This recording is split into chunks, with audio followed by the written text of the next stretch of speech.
Morning, everybody. Welcome to another day of Mark Report brought to you by Mike Bjork. Today is Hump Day, and it's June 29th here. We got a couple economic reports to go over today, so we'll start off with the personal income for the month of May.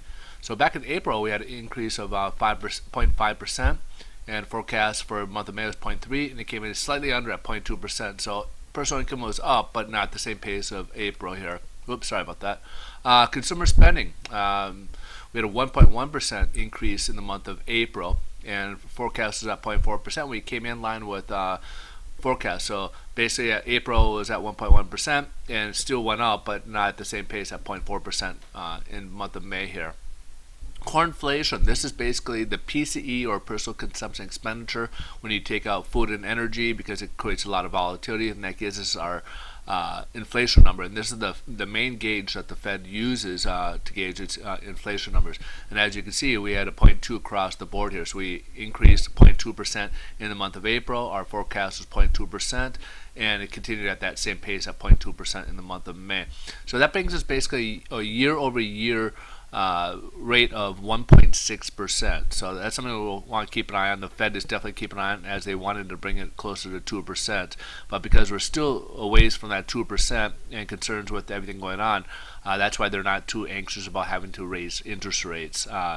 As is basically, when we raise interest rates, we stave off inflation, and that has the opposite effect. So if they raise interest rates now, it's only going to push it down further, where we want that to go up a little bit. Last but not least, we got the pending home sales for the month of May. So in April, we had a 3.9%. However, in May, it contracted and pulled back at 3.7%. So obviously not a good number right there. Let's take a look here. The stock market, again, is up today as oil prices went up to about $49.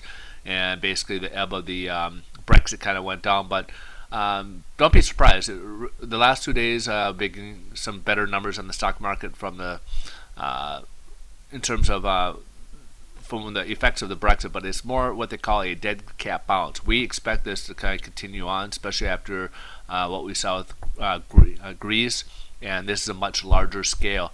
So they're just basically kind of coming in and trying to discount prices on stocks that cherry picking the stocks that went down along with the rest of the market. That would be good buys. But we're not out of the woods yet. We do see a downturn coming for stock market with this whole Brexit scenario. So I wouldn't expect these are temporary increases for stock markets. So far today, the Dow is up over 200 points. So they've regained some of the losses. Over the 2 days, they lost 900 points. So right now, they're probably between 400 and 500. They've recovered back from that. All right, let's take a look here at the bond market. Here's just kind of a testament of what we were talking about here. As much as the bond market, as much as the stock market came back up, the bond market has been holding its ground here. As you can see, we've been basically at holding its line right here. So here we are today. We're at the same pace as where we left off yesterday. Yesterday we left off about 3 basis points lower, but it's not a whole lot. We're testing this ceiling here.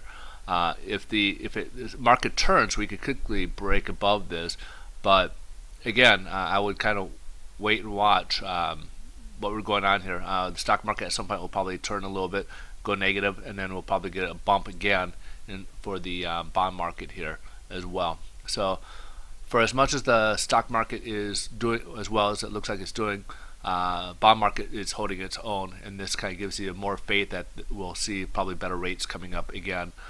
All right, folks, you guys have a great day. Thanks for watching, but our rates haven't changed really over the last 3 days here. They've been kind of keeping consistent. All right, have a great day, and thanks for watching. Bye.